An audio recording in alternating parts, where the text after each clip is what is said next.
তো আমার বিয়ের পরে প্রায় বাপের বাড়িতে যেতাম, বাচ্চাদের সাথে খেলাধুলা করতাম। তো আমাদের যশোর থেকে প্রায়ই মামুনি বর্ণের মতন ফুপা ফুপিও আসতেন।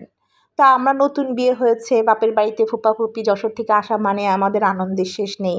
ওদের সাথে দেখা করার জন্য আমরা আবার চলে যেতাম গ্রিন রোডে স্টাফ কোয়ার্টারের বাসায়। মূলত ফারাবি হওয়ার পরে ওখানে মেজনি থাকার কারণে আমাদের ওখানে সবসময় একটা গম পরিবেশ থাকতো, কেউ না কেউ আসতো, আমরাও যেতাম। আমার আব্বা আম্মা চাকরি করলেও তাই আমাদের বাসাটার মধ্যে এই যে লোকারণ্য যে পরিবেশ সেটা কখনো কমতি হয়নি। তো দিশা রিদিতা আমার ফুফাতো ভাই, দুই বোন, ওরা এখন দুজনেই মেডিকেল কলেজে পড়ে। দিশার পড়া শেষ হয়ে গেছে, ও সিলেট মেডিকেল থেকে, আর রিদিতা ময়মনসিংহ মেডিকেলে পড়ছে। কত ছোট ছিল রিদিতা, আমার কোলে দেখা যাচ্ছে, সেই রিদিতা এখন কত বড়। তো দিশা রিদিতারা এসেছিল বলে ফুপা ফুপিকে সাথে নিয়ে আমি আর রিফাত গিয়েছিলাম নন্দন পার্কে, আমাদের সাথে আব্বু গিয়েছিলেন।